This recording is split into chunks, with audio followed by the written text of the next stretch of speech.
3 months ago, she was falling apart. Always late, always tired, always angry at herself for not keeping up.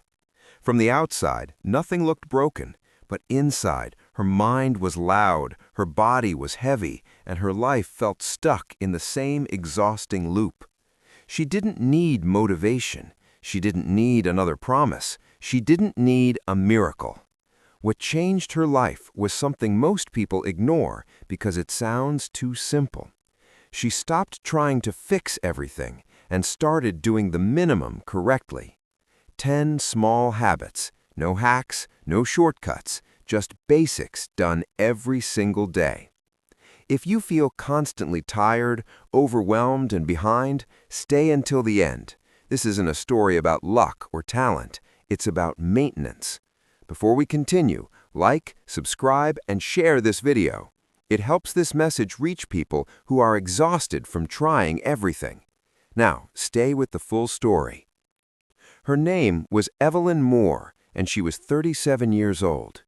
Evelyn lived in a modest house on the edge of a quiet town.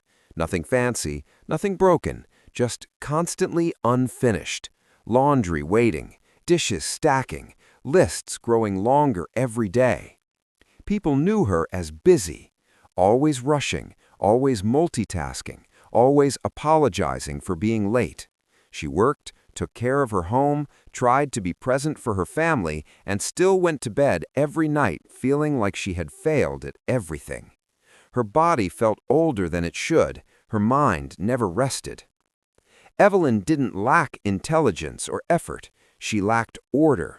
Her mornings were chaotic. Some nights she stayed up scrolling until midnight, other nights she collapsed early from exhaustion. Meals were whatever was fastest. Most days she lived on coffee and adrenaline. She told herself this was normal. Everyone was tired, everyone was overwhelmed, everyone was just doing their best. But her best felt unsustainable. The breaking moment didn't arrive as drama, it arrived as silence. One Tuesday morning, Evelyn sat at the kitchen table staring at nothing. Her hands shook slightly. Her chest felt tight. She hadn't slept well, again.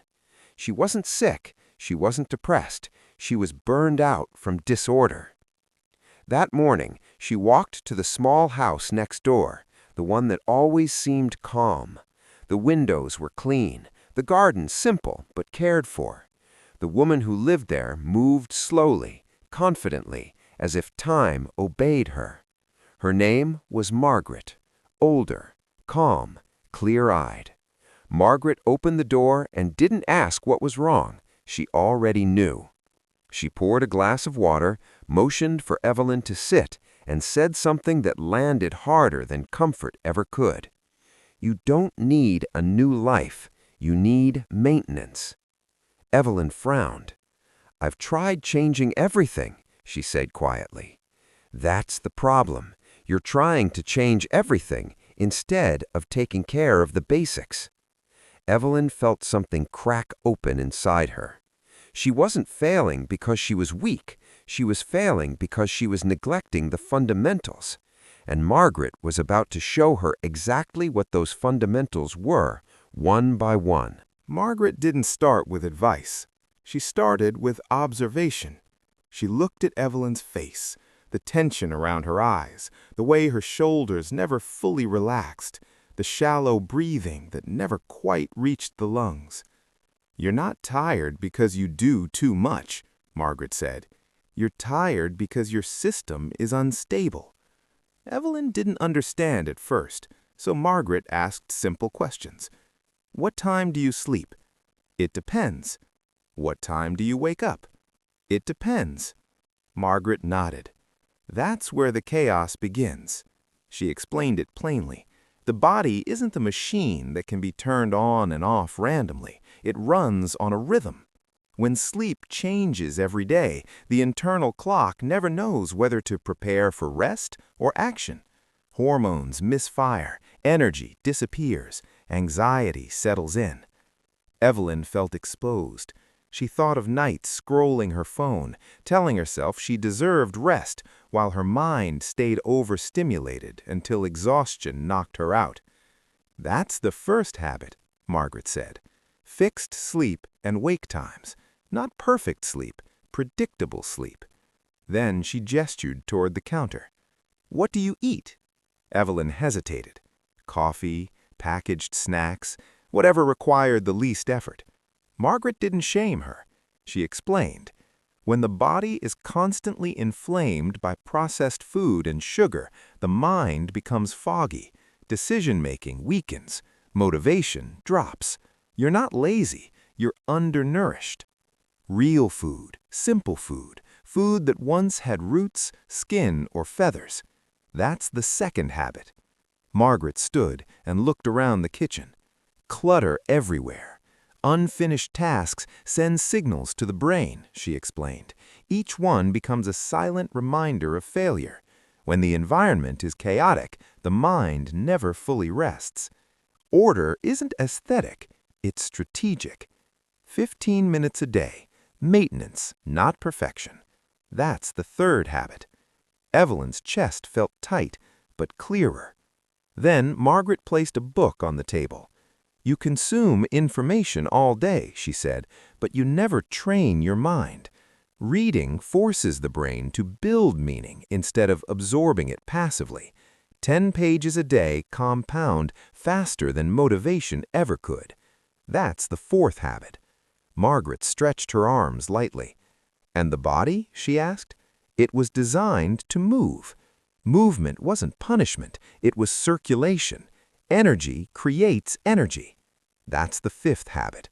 Evelyn reached for her phone unconsciously. Margaret stopped her. The sixth habit, she said firmly, limit screens. Attention is power. Whoever controls it controls your life. Endless scrolling creates constant stimulation followed by emptiness. Evelyn finally understood. Her life wasn't broken, it was unmaintained. And Margaret wasn't finished yet. Margaret didn't raise her voice.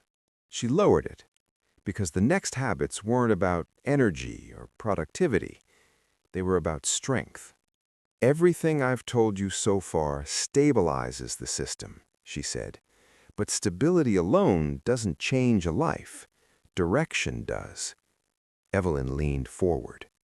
Seventh habit, Margaret continued, eliminate what weakens you.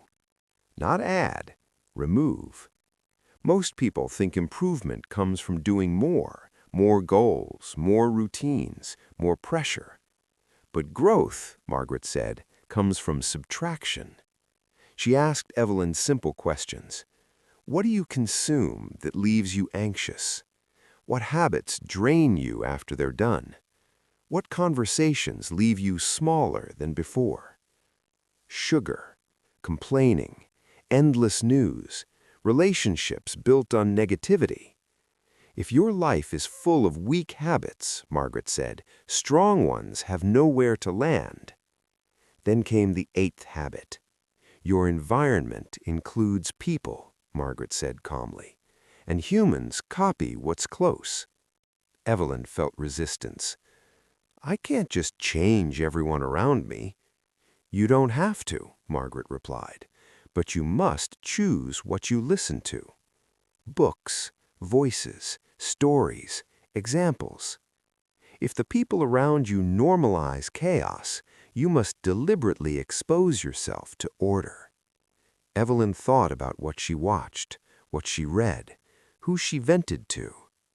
Margaret let the silence work. Then she delivered the ninth habit, the one that hurt the most. Keep your word to yourself. Evelyn looked down. How many times, Margaret asked gently, have you promised yourself something small and broken it? Diet starts, early mornings, saving money, short walks. Each broken promise weakened her trust in herself. Discipline doesn't come from big goals, Margaret said. It comes from small promises kept. Promise less, deliver more. Confidence grows from evidence.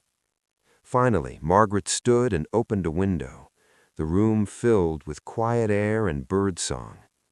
The 10th habit, she said, is silence. Not prayer, not planning, not entertainment.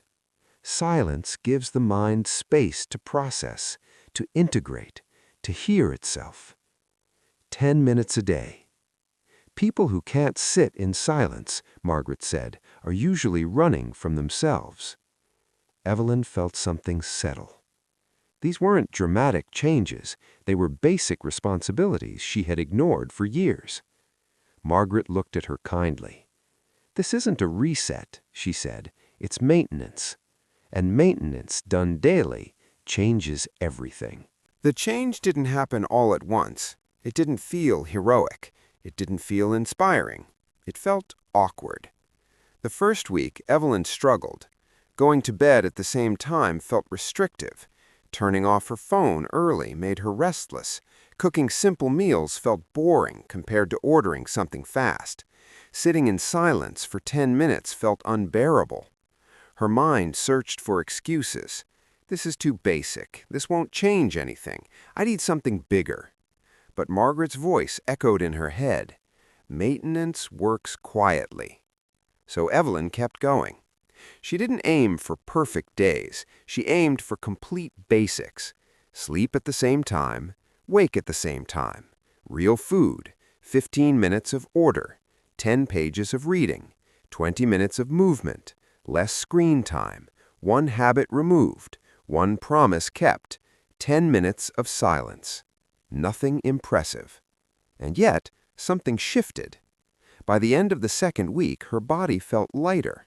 Not energized, just less heavy. Her thoughts slowed down. The constant background noise in her mind began to fade. She stopped waking up already tired. By the third week, her house felt different. Not spotless, but calm. There were fewer unfinished tasks whispering failure from every corner. She noticed she snapped less, complained less, rushed less. The silence became easier. In that silence, Evelyn started to notice patterns, which foods made her foggy, which conversations drained her, which habits quietly weakened her. She began removing things without drama, a show that left her anxious, a habit of constant complaining, late-night scrolling. Each removal created space, and into that space came clarity. After a month, people around her noticed. "You seem calmer," someone said. "You look rested," another commented. Evelyn didn't explain. She wasn't doing anything special. She was just no longer neglecting herself. 2 months in, she trusted herself again, not because she had achieved something big, but because she was doing small things consistently. Her confidence didn't come from motivation. It came from evidence. She had proof now, proof that she could show up, proof that basics, repeated daily, compound faster than bursts of effort. By the third month, Evelyn wasn't chasing change anymore. She was maintaining it. And that was the moment she understood something deeply important. Her life didn't need a breakthrough. It needed stability. And stability had been available all along, hidden inside the minimum she had been avoiding. Evelyn didn't become a new person. She became a maintained one. There were no dramatic transformations, no public declarations, no viral moments. Her life didn't suddenly look extraordinary from the outside, but it felt different on the inside. Calm replaced urgency. Clarity replaced noise. Energy replaced exhaustion. And the reason was simple. She stopped searching for miracles and started respecting the basics. Most people want change without responsibility. They want motivation without structure. They want results without maintenance. But nothing in life works that way. Cars don't run without oil. Homes decay without upkeep. Bodies collapse without rhythm. Lives are no different. The moral of Evelyn's story is clear. Doing the minimum correctly every day beats doing the maximum occasionally. The 10 habits didn't demand talent. They didn't require money. They didn't need perfect conditions. They required honesty. Honesty about sleep, about food, about attention, about promises, about silence.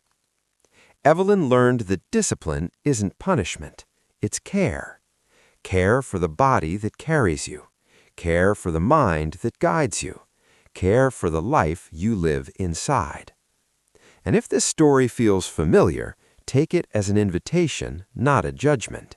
You don't need to reinvent your life. You don't need to escape it. You need to maintain it. Start small. Stay consistent. Protect the basics. Before you leave, like, subscribe, and share this video. It helps this message reach people who are exhausted from trying everything. And remember this advice: the minimum done daily changes everything.